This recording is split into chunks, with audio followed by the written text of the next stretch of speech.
Let's do business now. And energy strategist Dr. Yusuf Suleimana is calling for a dynamic risk assessment of the Gold for Oil program. His call follows the recent withdrawal by some oil marketing companies and bulk oil distributors from the G40 program.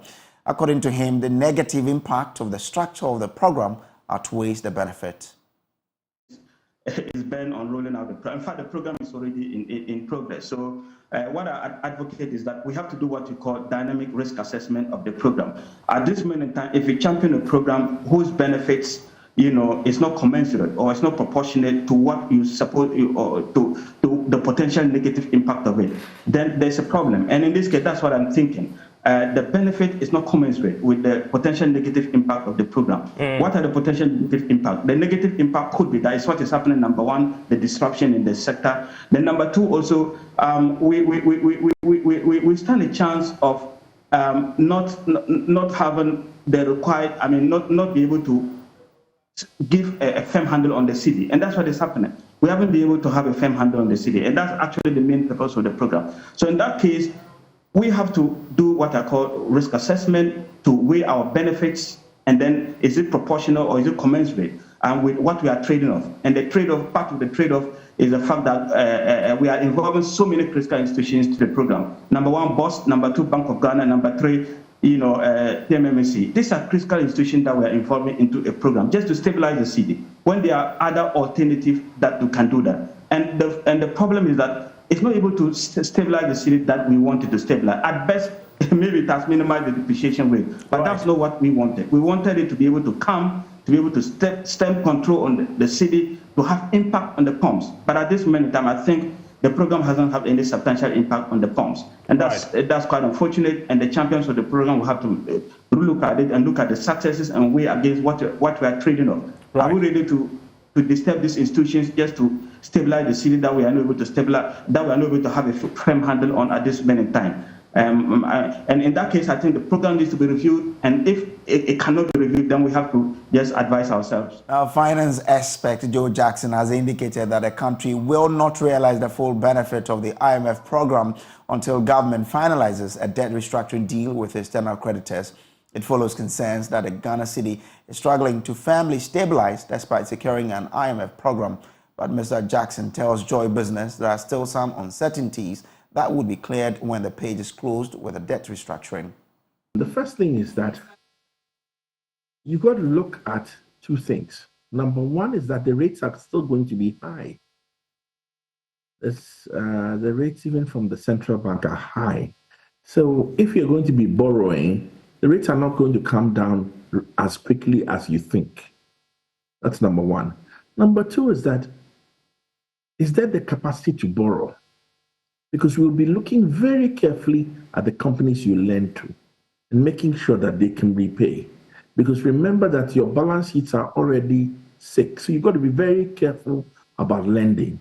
So you're going to see care, a lot of care about lending, not going out for so much risk, and high rates. That does not exactly bode well for businesses, because your banks are scrutinizing you carefully, and your the rates are still very high. So really, in the near future, and I'm talking the next 6 to 12 months, borrowing is not going to be easy. Now, players in the logistics space are asking government to put in place policies which will help create the needed environment for businesses to thrive.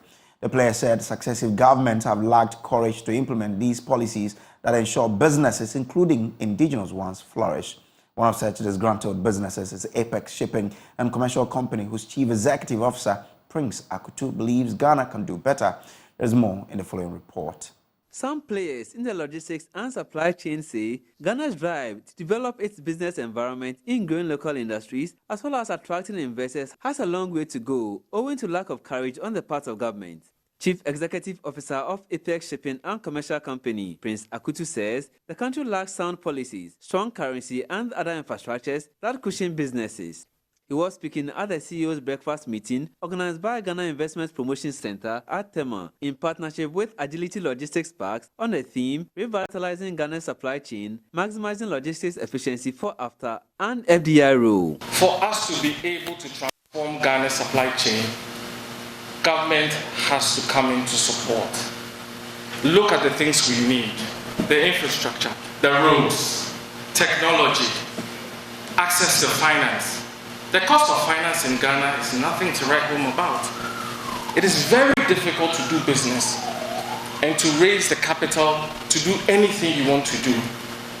Use the power to build an ecosystem that is stronger than any one individual, that allows us to have trust, to know that when we put our investments in our businesses, we are protected and we can grow. Greater Accra Regional Chair, Association of Ghana Industries, Chonam Akpelu, is much concerned about the tax burden on members. We import most of our raw materials from abroad. When you are importing the raw materials, you are asked to pay VAT.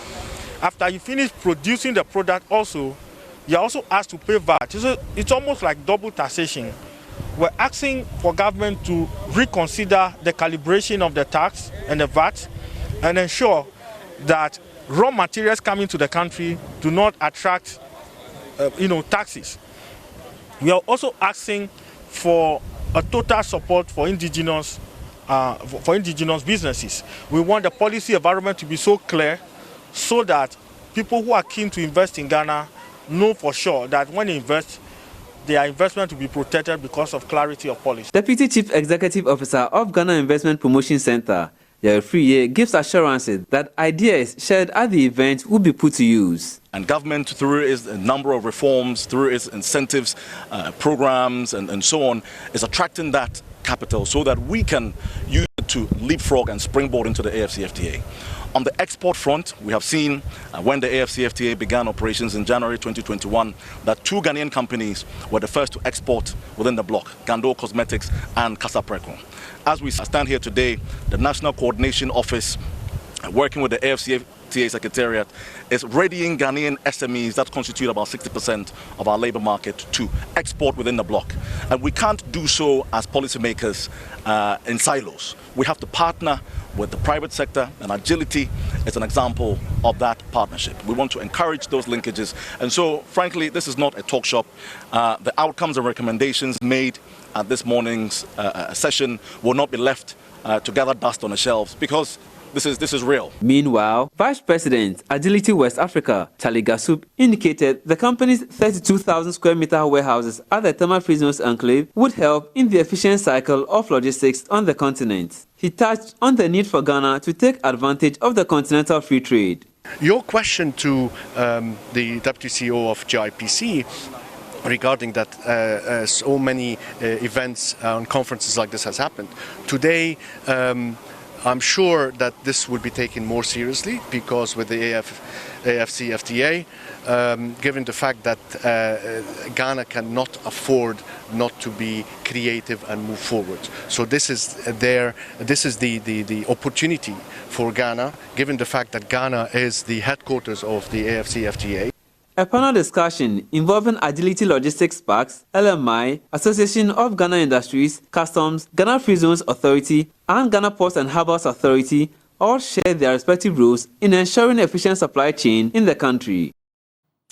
Now, the founder of the Design and Technology Institute, Constance Swanika, has called for mentorship and career guidance to build the capacity of the youth. According to her, guidance for young entrepreneurs and job seekers is crucial in building the human resource required to boost the growth of Ghana's economy and reduce unemployment. She has been speaking at the Practical Christianity Hangout organized by the ICGC New Wine Temple. There's more in this report. The ICGC New Wine Temple, in partnership with Ghana Growth Program Consortium, Springboard Foundation, MasterCard Foundation, and the Design and Technology Institute, has organized the second season of the Practical Christianity Hangouts. The second season of the program is aimed at improving employability of the youth, as well as offer entrepreneurial nuggets and guidance for budding entrepreneurs. Speaking at the forum, Founder of the Design and Technology Institute, Constance Swanika, explained the need for coaching in building a Ghanaian-owned economy. Guest speaker at the ceremony, Isaac Newman Arthur, called for educational reforms which will develop talents and boost skills of the youth. We have young people who would have studied a course that is irrelevant in industry, so we will sit at home for 2-3 years. If they had had the right guidance, they wouldn't have to have invested in an education in the hope that they will find jobs. But then you enter the job market and then you're disappointed. I think this is where, when we have industry people who then understand what the skill needs are. It's all about demand and supply, but if we're able to really look at what the opportunities are, and I think more especially when we look at the agri sector, which is poised to be the biggest absorber of youth, if they see the opportunities that really exist in the agri value chain, young people then will begin to see that really there are opportunities that otherwise they wouldn't realize are not.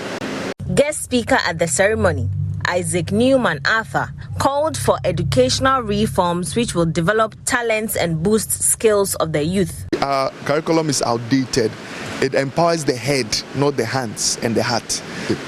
So people finished churn out from the universities, and there's nothing that the skills they have to be able to be relevant in any job market. And let me finally say that, see, the free SHS system and the shift system could have been very, very good and transformational if the 2 months or so they are in school was for head knowledge. Then the 1 month or so that they are home would have been for practical knowledge. Sad that that time is not free time, but that time is to go into something practical. CEO of Axis Human Capital, Dr. AC Ansa, urged job seekers to adequately prepare for jobs by developing soft skills and build a solid network which will enhance their chances of becoming employable. It's important for young people to learn how to network. When you meet a potential employer and you're talking to them, what language do you use? How do you approach them? How do you package yourself? I've had so many people send me CVs and it's just an email with a CV, that's it. Attachment, that's it. There's no hello, there's no introduction. Hello, my name is AC, and not a word, not hi, nothing. And that really bothers me. The Practical Christianity Hangouts is an initiative held under the theme Making a Difference in Exploring Untapped Jobs. It's a career guidance and mentorship series which will run on the 14th and 21st of June 2023. Also known as Galamsey, continues to wreak havoc in Ghana as rivers and forests are destroyed. But it's not the only activity destroying fauna and flora. Large-scale farmers fetching the topsoil for crop nurseries present a risk to the environment. But with the advent of soilless growing mediums to replace topsoil, there appears to be reason for optimism. In today's edition of the Business Journal, we explore how some large-scale farmers are adopting soilless growing mediums to boost production and how Cocoa Board is tagging along. The full documentary on the soilless medium airs tonight on the Joy News channel at 8:40 p.m. And that's it for Prime Business. There's more on myjoyonline.com/business. Up next is sports.